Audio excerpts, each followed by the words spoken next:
আজ সকাল সকালে ঘুম থেকে উঠেই আমার মনে পড়লো আজ তো ওমেন্স ডে। তো সব ওমেন্সদের আমার তরফ থেকে রইল অনেক ভালোবাসা আর অনেক শুভেচ্ছা। Happy women's day. তো আমি বসে বসে ভাবছিলাম যে কী করব। তারপর মনে হলো আমি একটুখানি আবার আমার আয়নাটাকে সাজাই, তো তাই জন্যই বসে গেছিলাম পেপার এই সব কিছু নিয়ে একটু ডেকোরেশন, একটু ক্রিয়েটিভিটি করতে।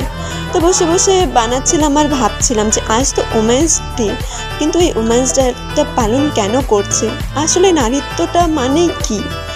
তো আমি যতটুকু বুঝি, আমি যতটুকু জানি সেটা হলো নারীত্বটা হচ্ছে একটা ছোট মেয়ে থেকে একটা মা হয়ে যাওয়া, আর সেটা না বোঝারই গল্প হলো নারীত্ব। সবাইকে নিঃস্বার্থভাবে ভালোবাসা, সেটাই হলো নারীত্ব।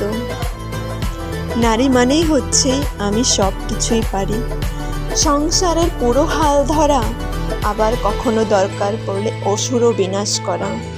ভালোবাসাই হলো যার অলংকার, কিন্তু সবসময় দিয়ে যায় তার ইচ্ছার বলিদান। আচ্ছা, এক নারীকে বোঝা কি খুব কঠিন কাজ? কেন আজও সমাজ নারীকে এত পিছিয়ে রাখে? কেন আজও এত বারণ, এত নিষেধ যে তুমি নারী, তুমি এটা করতে পারবে না, তুমি এখানে যেতে পারবে না, তোমার জন্য এটা নয়? কেন? কিন্তু ভেবে দেখো, এক নারী ছাড়া, এক মা ছাড়া আমরা কিছুই না। তাই আমি গর্ব করি এই নারীত্বের ওপর। আমি গর্ব করি আমি আমার মায়ের মেয়ে হয়ে জন্মেছি। তো সবাইকে খুব ভালোবাসা।